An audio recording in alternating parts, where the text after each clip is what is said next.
Story நேரம் Tamil வியூவர்ஸ்க்கு hi. நம்ம சீரீஸோட 16வது எபிசோட்ல என்ன ஆக போகுதுன்னு தான் இன்னைக்கு இந்த வீடியோல பார்க்க போறோம். குன்லுன் பேச்சை கேட்டு நம்ம ஹொங்னி காட்டுக்குள்ள போயிட்டு ஒரு மூளையையும் பறிச்சுட்டு அவ்வளவுதான் பறிச்சாச்சு. குன்லுன் கிட்ட போயிட்டு நல்ல பேர் வாங்கிட்டோம் அப்படின்னா அவங்க கிட்ட இருக்கிற ரகசியமான பொருளை தான் பாத்துரலாம், நம்ம லெமனை காப்பாத்திடலாம் அப்படின்னு சிரிச்சுட்டே இவ உள்ள போயிட்டு இருக்கா. கரெக்டா எல்லா ஸ்டூடெண்ட்ஸும் ஒன்னா கூடி இருக்காங்க. அந்த இடத்துக்கு ஜின்ஷு வந்துடுறான். ஹொங்னி எங்க அப்படின்னு கேட்க அப்பதான் குன்லுன் சொல்றான் அவளா அப்படின்னு சொல்லிட்டு கதையை சொல்ல ஆரம்பிக்கிறான். இங்க ஹொங்னி காட்டுக்குள்ள போயிட்டே இருக்கும் போது திடீர்னு ஏதோ ஒரு அரக்க சக்தி பக்கத்துல வர மாதிரி இருக்கு. அவகிட்ட ஒரு சிம்பிள் ஒண்ணு கொடுத்துட்டு போனால குன்லுன், அதுல இருந்து வர நெகட்டிவ் எனர்ஜி தெரியுது. பார்த்தா அங்க ஒரு பக்கத்துல இருக்க மரத்துல இருந்து எக்கச்சக்கமா ஏதோ பேய் காத்து மாதிரி அடிக்குது. பக்கத்துல ஒரு ஆப்ரிகாட்டு மரம் தான் இருக்கு. அதுல இருந்து ஒரு சங்கிலி மாதிரி வந்து ஹொங்னிய சுத்த ஆரம்பிச்சிருது. இங்க குன்லுன் சும்மா 2 மணி நேரம் தான், அதுக்கப்புறமா சரியாயிரும் திரும்பி வந்துருவா அப்படின்னு ஹொங்னிய பத்தி சொல்ல ஆரம்பிக்க எவ்வளவு திமிரு உனக்குன்னு கோபமாயிட்டு ஜின்ஷு அங்க இருந்து மறைஞ்சு போயிடுறான். அங்க மத்த இருக்க எல்லா சீனியருமே குன்லுனை திட்ட ஆரம்பிக்கிறாங்க. ஒரு ஜூனியரை எப்படி பாதுகாக்கணும் கூட உனக்கு தெரியாதா, உன்னை நாங்க எப்படி பாத்துக்கிட்டோம், என்ன பண்ணி வச்சிட்டு இருக்க புரியுதா அப்படின்னு கத்த ஆரம்பிக்க குன்லுன்கே தப்பு எதுவும் பெருசா பண்ணிட்டோமோன்னு தோணுது. அப்பன்னு பார்த்தா எல்லாரும் வச்சிருக்க டோக்கன்லயும் நெகட்டிவ் எனர்ஜி இருக்கிறதுக்கான சிக்னல் தெரியுது. போச்சு ஏதாவது ஆயிட போகுது, ஹொங்னிக்கு ஏதாவது ஆயிட போகுதுன்னு எல்லாரும் கிளம்புறாங்க. ஜின்ஷு அங்க வரவன் ஒவ்வொரு மரத்திலையும் எந்த பக்கம் போறான் அப்படிங்கறத மார்க் பண்ணிட்டு அடுத்தடுத்து காட்டுக்குள்ள போய் தேட ஆரம்பிக்கிறான். இங்க ஹொங்னி கிட்ட ஆப்ரிகாட் இருப்பால, அவளதான் சொர்க்கத்தை விட்டு துரத்தி விட்டு இருந்தால இந்த சொர்க்கத்து ராணி நேரா இங்க வந்துடுறா. என்னடி ஹொங்னி நல்லா இருக்கியான்னு கேட்க, நீங்க யாரு, என் பேர் எப்படி உங்களுக்கு தெரியும்னு கேட்க, நான் ஆப்ரிகாட்டை சேர்ந்தவ, நான் ஆப்ரிகாட் தேவதையா அங்க சொர்க்கத்துல இருந்துட்டு இருந்தேன், உன்னாலதான் இந்த நிலைமைக்கு ஆளாகிட்டேன்னு சொல்ல, எனக்கு சின்ன வயசுல இருந்தே ஆப்ரிகாட்னா பிடிக்காது, எல்லா பூவையும் பிடிக்கும், இதை ஏன் பிடிக்கல நினைச்சிட்டு இருந்தேன் அப்படின்னு ஹொங்னி சொல்ல ஆரம்பிக்கிறா. ஹொங்னிய வேகமா இவ அட்டாக் பண்ண ஆரம்பிக்க ஹொங்னி பொத்துன்னு கீழே விழுந்துடுறா. இங்க மத்த ஸ்டூடெண்ட்ஸும் சேர்ந்து தேட ஆரம்பிக்கிறாங்க. 2 பேரும் எல்லாரும் தேடி வந்துட்டே இருக்கும் போது மாஸ்டர் மார்க் பண்ணி வச்சிருக்காரு, இத ஃபாலோ பண்ணிட்டு நம்ம எல்லா டைரக்ஷன்லயும் போலாம் அப்படின்னு மத்த பசங்க எல்லாம் போய் தேடிக்கிட்டு இருக்காங்க. ஹொங்னிய அந்த ஆப்ரிகாட் தனியா வேற ஒரு இடத்துக்கு கூட்டு வந்துட்டு இருக்கா. ஹொங்னி கால்ல ரொம்ப அடிபட்டு இருக்கு, ரத்தமா வர ஆரம்பிக்குது. ஆப்ரிகாட் பார்த்துட்டு, உன்னாலதான் இந்த மாதிரி ஒரு நிலைமைக்கு நான் ஆளாயிருக்கேன், உன்னை நான் சும்மாவே விட மாட்டேன், உன்ன மாதிரி ஒரு கேவலமான கெமேலியா பூ என் வாழ்க்கையில விளையாடுனதுக்கு எல்லாத்துக்கும் என் விதிதான் காரணம் சொல்லணும் போல, ஆனா ஒன்ன உயிரோட விட மாட்டேன் அப்படின்னு சொல்லிக்கிட்டு இருக்க. கரெக்டா அட்டாக் பண்றதுக்கு வர அவளை கொல்றதுக்கு ஒரு பெரிய வாள் வந்து முன்னாடி நிக்குது. நம்ம ஜின்ஷு தான் வந்துடுறான். வந்து ஆப்ரிகாட்ட அட்டாக் பண்ண ஆரம்பிக்கிறான். ஜின்ஷு திரும்பி பார்க்க உடனே நம்ம ஹொங்னிக்கு பழைய ஞாபகம் வருது. இவ குட்டி பொண்ணா இருக்கும் போது யாரோ ஒருத்தங்க இவளை கீழே கூட விழாம காப்பாத்துவாங்கல்ல, அது ஒரு வேலை மாஸ்டரா தான் இருக்குமோ அப்படின்னு ஹொங்னி யோசிக்க ஆரம்பிக்கிறா. அவளுக்கு அட்டாக் தாங்க முடியாம மயக்கம் வந்துருது, மயங்கி விழுந்துடுறா. ஆப்ரிகாட் அங்க வந்துட்டு, பூக்கடவுளே உங்களை பார்த்து ரொம்ப நாள் ஆச்சுன்னு சொல்ல, நீ இப்பதான் இந்த இடத்துக்கு வந்திருக்க, ஒரு ஆத்மாவை இங்க நல்லபடியா நீ வாழ்ந்துட்டு போயிருக்கலாம், ஆனா நீ என்ன காரியம் பண்ணி வச்சிட்டு இருக்க, உனக்கு உயிர் பிச்சை கொடுத்து அவங்க பண்ணது தப்பா அப்படின்னு கேட்க, இவெல்லாம் ஒரு ஆளு, இவளுக்காக என்ன திட்டி பேசுறீங்களா, இவ பண்ணது தப்பு கிடையாதா, நீங்க ஏன் என்ன திரும்பி கூட பாக்கல, அவளை மட்டும் திரும்பி பாக்குறீங்க, அவ என்னை விட ஒரு கேவலமான பூதானே அப்படின்னு கேட்க, உடனே ஜின்ஷு சொல்றான், நீ எல்லாம் வந்துட்டு அவ கூட கம்பேர் பண்ணிக்கிறதுக்கு உனக்கு தகுதியே இல்லைன்னு சொல்றான். நீங்க 2 பேருமே நல்லா அனுபவிக்க போறீங்க அப்படின்னு ஆப்ரிகாட் நம்ம ஜின்ஷுவையே தாக்க ஆரம்பிக்க, ஜின்ஷு அவனோட பவரை கொடுத்து அவளை சண்டை போட ஆரம்பிக்கிறான். அப்ப ஆப்ரிகாட் யோசிச்சு பாக்குறா, சின்ன வயசுல இருந்தே எப்ப தேவதை ஆனாலும் அப்பையில இருந்து ஜின்ஷுவை பாக்குறது, அவனை பார்த்து அவன் கூடயே வாழ ஆரம்பிக்கிறது அப்படின்னு லவ் பண்ணிட்டு தான் இத்தனை நாள் சொர்க்கத்துல வாழ்ந்திருக்கா. அதை யோசிச்சு பார்த்துட்டு, சரி ஓகே உங்களால என் கூட வாழதான் முடியல, அட்லீஸ்ட் நான் உங்க கையால செத்து போறேன்னு நினைச்சு சாகுறேன் அப்படின்னு அங்க ஆப்ரிகாட் விழுந்து செத்து போட ஜின்சுக்கு ஒரு மாதிரி மனசு கஷ்டமா தான் இருக்கு. அவன் வேகமா யோசிக்கிறான். ஆப்ரிகாட் காத்தோட காத்தா கரைஞ்சு காணாம போயிடுறா. ஜின்ஷு வேகமா போய் ஹொங்னிய தூக்க ஆரம்பிக்க அதுக்குள்ள மத்த ஸ்டூடெண்ட்ஸும் அங்க வந்துடுறாங்க. குன்லுனை பார்த்து முறைச்சிட்டு ஜின்ஷு அங்க இருந்து கிளம்பிடுறான். எல்லாரும் குன்லுனை திட்டிட்டு அங்க இருந்து போறாங்க. நேரா ஹொங்னிய போய் ரூம்குள்ள உட்கார வச்சுட்டு இவங்க கால்ல பயங்கரமா அடிபட்டு இருக்கு. காலுக்கு கொஞ்சம் சக்தி கொடுத்து காயத்தை ஒண்ணும் இல்லாம பண்ணிட்டு அப்புறம் நம்ம ஹொங்னிக்கு கொஞ்சம் கொஞ்சமா சக்தி கொடுக்க ஆரம்பிக்க அவன் உடம்பு ஸ்டேபிள் ஆக ஆரம்பிக்குது. இங்க குன்லுனை பார்த்து சீனியர் முறைக்க உடனே குன்லுன், நானே எனக்கான தண்டனையை போய் எடுத்துக்கிறேன் அப்படின்னு அங்க இருந்து கிளம்பி போயிடுறான். ஹொங்னி கையை பிடிச்சிட்டே நம்ம ஜின்ஷு அப்படியே பக்கத்துலயே படுத்து தூங்கியும் போயிடுறான். கரெக்டா நம்ம ஜின்ஷு அடுத்த நாள் காலையில எந்திரிக்கிறான். கை 2 பேருக்கும் பிடிச்சிருக்கிறத பார்த்துட்டு ஹொங்னியோட முகத்தை லேசா ஒரு நிமிஷம் தொட்டு பார்த்துட்டு, உனக்கு ஒண்ணும் ஆக கூடாதுன்னு சொல்ல ஹொங்னி அதுக்குள்ள எந்திரிக்கிறா. கைய உதறி விட்டுட்டு கண்டுக்காத மாதிரி உட்கார்ந்துட்டு இருக்க. மாஸ்டர் உங்ககிட்ட நான் ஒன்னு கேள்வி கேட்கலாமா, உங்க வாயிலிருந்து ஏன் ரத்தம் வருதுன்னு கேட்க, என்னை காப்பாத்துறதுக்காக நிறைய எனர்ஜி யூஸ் பண்ணிட்டீங்களா அப்படின்னு கேக்குறா. அதை பத்திலாம் நீ கவலைப்பட தேவையில்லை, உன் உடம்பு எப்படி இருக்கு, நல்லா ரெஸ்ட் எடு அப்படின்னு சொல்லிட்டு ஜின்ஷு அங்க இருந்து கிளம்புறான். என்ன வச்சு சொல்லி நம்ம மனசை சரி பண்ணணும், என் மனசு ரொம்ப வந்துட்டு கோவமா இருக்கு, அது மட்டும் இல்லாம அவளுக்கு இங்க ஆபத்து அதிகமா இருக்கு, அவளை நான் எதை எப்படியாவது அனுப்பணும் அப்படின்னு யோசிச்சுட்டு இருக்கும் போதே குன்லூன் அங்க வரான் அவளுக்கு சாப்பாடு எடுத்துட்டு. எப்படியாவது நான் ஹோங்னி கிட்ட பேசி சரி பண்ணும் அவள சமாதானப்படுத்தணும் அப்படின்னு. உடனே ஜின்ஷு அவனை பார்த்துட்டு என்ன வச்சிட்டு இருக்க கூடையிலன்னு கேட்க, சாப்பாடு கொண்டு வந்துட்டு இருக்கேன் ஹோங்னிக்குன்னு குன்லூன் இப்படியே வழிஞ்சிட்டே சொல்றான். சரி வா 2 பேரும் சேர்ந்து உள்ள போவோம், என் கண்ணு முன்னாடி நீ அவகிட்ட மன்னிப்பு கேளுன்னு சொல்ல, இல்ல நான் தனியாவே போய் மன்னிப்பு கேட்டுக்கிறேன் அப்படின்னு இவ கெஞ்ச ஆரம்பிக்கிறான். சரி ஓகே போனா போதுன்னு குன்லூன் தனியா அவனை போக விட்டுறான். அடுத்து கிளாஸ்ல எல்லா ஸ்டூடெண்ட்ஸும் நிக்கும் போது நம்ம ஹோங்னி கிட்ட குன்லூன் மறுபடியும் மன்னிப்பு கேட்கிறான். ஹோங்னி பார்த்துட்டு இல்ல உங்க மேல தப்பு கிடையாது, ஒரு டெஸ்டுக்காக தான் சீனியர் என்ன அனுப்புனாரு, நான் தான் தெரியாதனமா என் பலம் தெரியாம போய் மாட்டிக்கிட்டேன் அப்படின்னு சொல்ல, அவன் பண்ணது தப்பு தான் அப்படின்னு ஜின்ஷு மறுபடியும் வேகமா நம்ம குன்லூனை பார்த்து 100 தடவை நம்ம ரூல்ஸ் எல்லாம் மறுபடியும் எழுதி முடிச்சுட்டு அதுக்கப்புறமா நீ திரும்பி வந்தா போதும், அது மட்டும் இல்லாம ஹோங்னி நீ இருக்கிறதுக்கு தகுதியே உனக்கு இல்ல, இங்க இருந்து நீ கிளம்பலாம் ஓ அப்படின்னு சொல்ல, என்னால வால் உருவாக்க முடியாது நீங்க சொன்னீங்க மாஸ்டர் கரெக்டா, இப்ப பாருங்க மாஸ்டர் அப்படின்னு சொல்லிட்டு வேகமா ஹோங்னி கையில வாளை உருவாக்கி காட்டிடுறா.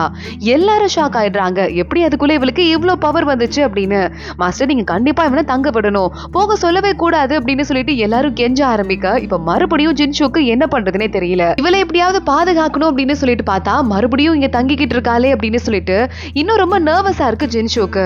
கரெக்டா அப்பன்னு பார்த்து நம்ம அசிஸ்டண்ட கூப்பிடுறேன்னா அசிஸ்டன்ட் சாப்பாட வாயில வைக்க போற நேரத்துல கூப்பிட்டு விட்டுறான்.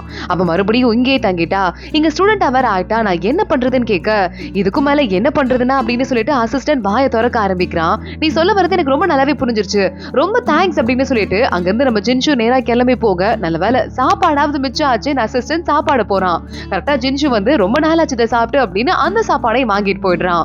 என்ன பண்றதுனே தெரியல அசிஸ்டன்ட்டுக்கு. சரி சொர்க்கத்துக்கு போய் நம்ம வேலையாவது பார்ப்போம் அப்படின்னு அவன் கிளம்பிடுறான்.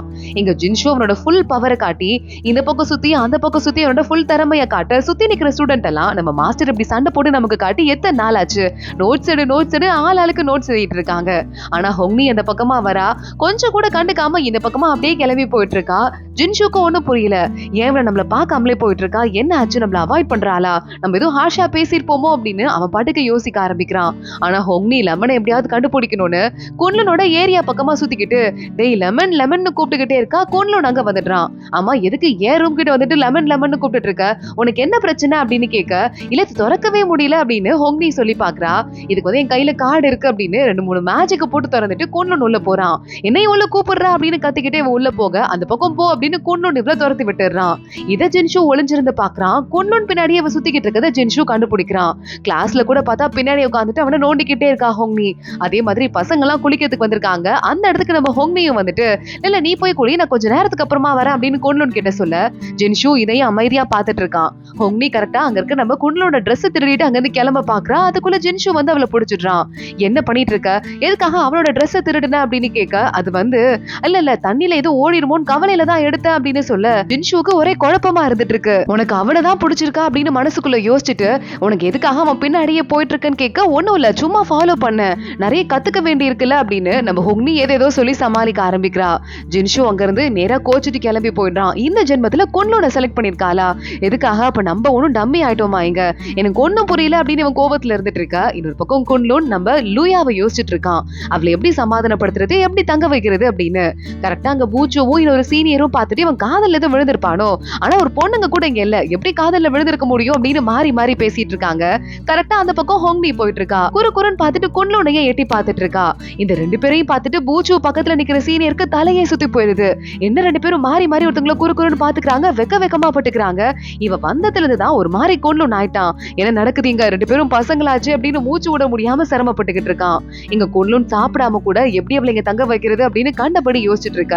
ஹோங்னி ஒரு பக்கம் எப்படி லெமனை கண்டுபிடிக்கிறது, எத்தனை நாளைக்கு இங்க இருக்கிறது அப்படின்னு யோசிக்க ஆரம்பிக்கிறா.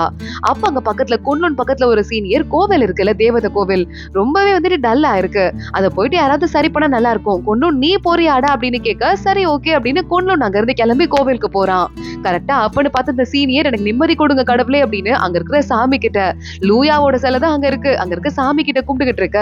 குன்லூனை பார்த்ததும் அடடா இவன் தான் நமக்கு சரிப்பட்டு வராதுன்னு சீனியர் கிளம்பி வேகமா ஓட ஆரம்பிக்கிறான். சீனியர் வெளியே போகும்போது அப்பன்னு பார்த்து மனசுல குழப்பமா இருக்கு, சாமி கும்பிட்டு போலான்னு ஹோங்னி அங்க வந்துடுறா. என்ன நீ தனியா வாங்க வந்திருக்க அப்படின்னு சீனியர் கேட்க, ஆமா தனியா தான் வந்தேன், சாமி கும்பிட வந்தேன்னு சொல்ல, நடக்கட்டும் நடந்தே தீரட்டும் அப்படின்னு சீனியர் அங்க இருந்து கோச்சிட்டு போயிடுறான். இங்க நம்ம குன்லூன் சிலைய கிளீன் பண்ண ஆரம்பிக்கிறான். லூயா லூயாவோட சிலைய பார்த்துட்டு ஒரு நரிய பத்தி தான் நான் உங்ககிட்ட கேட்க வந்தேன் கடவுளே. ஆனா உங்களை பார்க்கும்போது அந்த பொண்ணை பாக்குற மாதிரியே லைட்டா எனக்கு ஒரு ஃபீலிங்கா இருக்கு. உங்க 2 பேருக்கும் ஏதோ ஒரு கனெக்ஷன் இருக்கும் போல அப்படின்னு சொல்லி கேட்க பிக்கன்னு சிரிச்சிட்டு இருக்க. உள்ள ஹோங்னி வந்துடுறா. நீ எதுக்கு இந்த பக்கம் வந்த அப்படின்னு குன்லூன் கேட்டுட்டு இருக்கான். இல்ல ஒரு பொண்ணை நான் தங்க வைக்கணும்னு யோசிக்கிறேன், உனக்கு ஏதாவது ஐடியா இருக்கா அப்படின்னு குன்லூன் கேட்க, அந்த பொண்ணை நீ அழைச்சு வச்சிருந்தனா என் கூட பேசாம தங்கன்னு கேட்டுப்பாரு, வேற வழியிலனா தங்குவா இல்ல அப்படின்னு ஹோங்னி சொல்ல, இப்படி ஒரு ஐடியா கொடுக்கதான் எனக்கு ஆள் இல்லாம போச்சு அப்படின்னு குன்லூன் வேகமா போய் ஹோங்னிய கட்டி பிடிச்சுக்கிறான். ரொம்ப ரொம்ப தேங்க்ஸ் அப்படின்னு. கரெக்டா அந்த பக்கமா வர சீனியர் இதை பாத்துடுறான். விட்டா போதும் அங்க இருந்து ஓடி போறான். நேரா ஜின்சு கிட்ட போயிட்டு அந்த 2 பேரும் ரொம்ப க்ளோஸா இருக்க மாதிரி இருக்குன்னு சொல்ல, கண்டபடி இஷ்டத்துக்கு வார்த்தையெல்லாம் போட்டு பேசக்கூடாது, ரூமர்ஸை கிளப்பாத, இங்க இருந்து கிளம்பு அப்படின்னு சொல்ல சீனியரும் அங்க இருந்து கிளம்பிடுறான். ஆனா நம்ம ஜின்சுக்கு செம்ம கோவம் வருது. சும்மா விட மாட்டேன், என்ன கேவலமா நடந்துகிட்டு இருக்கீங்க அப்படின்னு கத்த ஆரம்பிக்கிறான். இங்க நம்ம லூயாவுக்கு கையில இருந்த காய ஒரு வழியா சரியாயிடுது. சோ அவளுக்கு மந்திர பவரும் திரும்ப கிடைச்சிருது. கதவை உடைச்சிட்டு வெளியே போறதுக்கு ட்ரை பண்றா. உடைக்கிற நேரமா பார்த்து யாரோ வர மாதிரி இருக்கேன்னு அவ ஒளிஞ்சுக்க லூஜு தான் உள்ள வரான். லூஜு அழுதுகிட்டே வந்து நான் ஒரு வேஸ்ட் ஆயிட்டேன், நான் எல்லாமே வந்து தப்பு தப்பா பண்றேன், மாஸ்டர் என்ன கேவலமா நினைக்க போறாருன்னு குடிச்சிட்டு புலம்ப ஆரம்பிக்கிறான். லூஜு பிறந்தப்பவே அவனுக்கு சொர்க்கத்துக்காரங்க மாதிரி இந்த டெய்ல்ஸ் இல்லங்கிறதால அவனை எப்பயோ தனியா பிரிச்சிடுறாங்க. சோ லூயாவும் லூஜுவும் ஒருத்தங்க சின்ன வயசுல பாத்துக்கிட்டவே இல்லையா. லூயா வரா, ஏங்க யாரு நீங்க, ஏன் இப்படி அழறீங்கன்னு கேட்க, நான் வேஸ்ட் ஆயிட்டேன், வெட்டி பீஸ் ஆயிட்டேன், நான் அழுதுட்டு இருக்கேன். லூயா கையில இருந்து கர்ச்சிஃபை கொடுக்குறா. சரி ஒண்ணும் கவலைப்படாதீங்க, உங்கள மாதிரிதான் நானும், எனக்கும் இப்ப யாருமே இல்ல, குடும்பம்னு இருக்கான்னு கூட எனக்கு தெரியாது, ஆனா பொறுப்பு நிறைய இருக்கு, மனசு என்ன சொல்லுதோ அதை கேளுங்க அப்படின்னு அங்க இருந்து நேராக வெளியே கிளம்பிடுறா. அடுத்த நாள் காலை ஆகுது. லூஜு எந்திரிக்கிறான். ஆமா இங்க ஒரு பொண்ணா வந்தா, பொண்ணு இருந்த மாதிரி இருக்கு, கையில வர பொண்ணு கர்ச்சிஃப் இருக்கு, எவன்டா அது பொண்ணை ரகசியமா உள்ள கூட்டு வந்ததுன்னு எல்லா ஸ்டூடெண்ட்ஸையும் ஒன்னா கூட்டு வந்து வச்சுட்டு, ஏண்டா நான் கொஞ்ச நாள் இங்க இல்லங்கிறதுக்காக என்னென்னமோ பண்ணிக்கிட்டு இருக்கீங்களா, விட மாட்டேன்டா உங்க எல்லாரையும் அப்படின்னு கண்டபடி திட்ட ஆரம்பிக்கிறான். யாரோ தப்பு பண்ணு நினைச்சீங்க, நடக்கிறதே வாரடா அப்படின்னு சொல்ல அத்தனை பேரும் ஓகேன்னு சொல்லிக்கிட்டு இருக்காங்க. ஹோங்னி அங்க வந்துட்டு, இங்க பாரு இந்த லூஜு வந்ததுக்கு அப்புறமா இடம் ரொம்ப ஸ்ட்ரிக்ட் ஆயிடுச்சு, நான் எப்படி வந்து என் லெமனை கண்டுபிடிக்க போறேன்னு தெரியலன்னு ரகசியமா திருட்டுத்தனமா ஓட ஆரம்பிக்கிறா. கரெக்டா அவ ஓடிக்கிட்டு இருக்கும் போது ஆப்போசிட்ல குன்லூன் வந்துடுறான். ஏ ஃப்ராடுக்காரி என்ன பண்ணிக்கிட்டு இருக்க அப்படின்னு குன்லூன் கேட்டுட்டு இருக்க, அங்க ஆப்போசிட்ல நேரா ஓடி போயிட்டு இருக்க நம்ம லூயாவை நம்ம ஜின்ஷு பிடிச்சிடுறான். நீங்க என்ன பண்ணிக்கிட்டு இருக்க அப்படின்னு கேட்டுட்டு, ஒரு பக்கம் நம்ம ஜின்ஷுவும் லூயாவும் நிக்கிறாங்க, இன்னொரு பக்கம் ஹோங்னியும் குன்லூனும் நிக்கிறாங்க. 4 பேரையுமா சேர்த்து வச்சுட்டு அங்க லூஜு பாத்துடுறான். லூஜு, இந்த பொண்ணுதான் யாரும் கூட்டு வந்திருக்காங்க மாஸ்டர், என்ன பண்றது மாஸ்டர்னு கேட்க, இந்த பொண்ணை நான் தான் கோவில்ல இருந்து கூட்டு வந்திருக்கேன், எனக்கு வேண்டிய பொண்ணுதான், தங்க வைக்கணும்னு சொல்ல லூஜுவால இப்ப மாஸ்டர் எதிர்த்து ஒண்ணும் பேச முடியல, அங்கிருந்து கிளம்பி போயிடுறான். நேரா நம்ம ஜின்ஷு லூயாவை உள்ள கூட்டு போயிட்டு உடனே நான் மன்னிப்பு கேட்கணும், சாரின்னு சொல்ல, ஒரு பொண்ணு நீ அசிங்கப்படுத்தி இருந்தனா ஒரு சாரியோட முடிச்சிருந்திருக்கலாம், ஆனா நீ அசிங்கப்படுத்தின குடும்பத்தை, என் இனத்தை, ரொம்ப பெரிய மானக்கேடு எனக்கு நடந்துருச்சு, இதை நான் எப்படி மன்னிக்க போறேன்னு எனக்கு தெரியாது, அங்க ஒரு பெரிய குழப்பம் நடந்துகிட்டு இருக்கு அப்படின்னு எல்லா விஷயத்தையும் அவன் சொல்ல ஆரம்பிக்க, நீங்க தங்கிரு, எதுவா இருந்தாலும் பாத்துக்கலாம் அப்படின்னு ஜின்ஷு சொல்லிடுறான். கரெக்டா ஜின்ஷுவும் லூயாவும் வெளியே வராங்க. வாசல்லையே ஹோங்னியும் குன்லூனும் நின்னுகிட்டு இருக்காங்க. நீங்க எதுக்கு 2 பேரும் ஒண்ணா இருக்கீங்க அப்படின்னு ஜின்ஷு திட்ட ஆரம்பிக்க, இந்த பொண்ணை எதுவும் பண்ணிடாதீங்க மாஸ்டர், இந்த பொண்ணு நல்லவதான் அப்படின்னு குன்லூன் கத்த ஆரம்பிக்கிறான். லூயாவை கூட்டு போயிட்டு கெஸ்ட் ரூம்ல தங்க வை அப்படின்னு சொல்ல, இப்பவே கூட்டு போறேன் அப்படின்னு அவளை அங்க இருந்து குன்லூன் இழுத்துட்டு போயிடுறான். ஹோங்னி மாஸ்டருக்கு பயந்துட்டு அங்க இருந்து ஓட ஆரம்பிக்க, நேரா ஜின்ஷு போயிட்டு அவளை தடுத்து நிறுத்த ஆரம்பிக்கிறான். என்ன பார்த்து எதுக்கு ஓடுற, உனக்கே அவளை பிடிச்சிருக்கு அப்படின்னு கேட்க, நீங்க தானே உன்ன கனவுல வந்தா என்ன காப்பாத்தினவரு, என்ன சின்ன வயசுல இருந்து காப்பாத்துறவரு நீங்க தானே அப்படின்னு ஹோங்னி கேட்க, இல்ல அது நான் கிடையாது அப்படின்னு ஜின்ஷு பதற ஆரம்பிக்கிறான். ஒருவேளை அது குன்லூனா இருக்குமோ, அதனாலதான் வந்து எனக்கு வந்து எதையோ பார்த்த மாதிரி தோணுதோ அப்படின்னு சொல்ல, ஓ அதனாலதான் நீ பின்னாடி போயிட்டு இருக்கியா, வேற ஒண்ணும் இல்லையா, அப்ப சரி அப்படின்னு ரொம்ப ஹாப்பி ஆயிட்டு, நம்ம நினைச்சுதான் குன்லூன் பின்னாடி அவன் போயிட்டு இருக்கான்னு ரொம்பவே ஹாப்பி ஆயிடுறான் ஜின்ஷு. சிரிச்சுட்டே அங்க இருந்து கிளம்புறான். இங்க நம்ம லூஜு தனியா உட்காந்துட்டு, நம்ம வெட்டி பீஸ் ஆயிட்டோம், மாஸ்டருக்கு நம்ம மேல நம்பிக்கையே போயிடுச்சுன்னு புலம்பிட்டு இருக்க, அங்க லூயா வரா. இதுதான் உன் தம்பி, ஆனா இப்ப உன்னை ஏத்துக்கிற நிலைமையில இல்ல, ரகசியமா பாருன்னு ஜின்ஷு முன்னாடியே சொல்லி விட்டுருக்கான். அதை பத்தி யோசிச்சு பார்த்துட்டு, என் தம்பியா, என் குடும்பம் இன்னும் உயிரோட தான் இருக்கா அப்படின்னு அழுதுட்டே நம்ம லூயாவை பார்த்துட்டு இருக்க. அதோட தான் இந்த எபிசோட் முடியுது. அடுத்து என்ன ஆக போது தொடர்ந்து பார்க்கலாம். இந்த வீடியோவை லைக் பண்ணிக்கோங்க, மறக்காம நம்ம சேனலுக்கு சப்ஸ்கிரைப் பண்ணிட்டு பெல் ஐகானையும் கிளிக் பண்ணிக்கோங்க. அடுத்த வீடியோல பார்க்கலாம். அது வரைய பாய்.